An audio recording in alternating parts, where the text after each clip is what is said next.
Hello! In this video I will show you how to install Firefox browser on Apple iPad Air 13.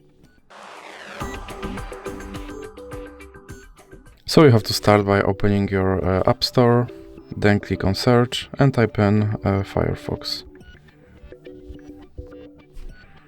Now click here on this downloads icon and now you can click open.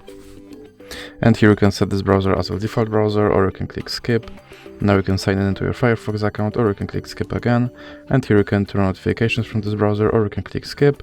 And here you can pick out your theme, and then click save and continue. And now click save and start browsing. And now your Firefox browser is installed and is ready to use. So that's it for this video. If you liked it, please remember to leave a like and subscribe.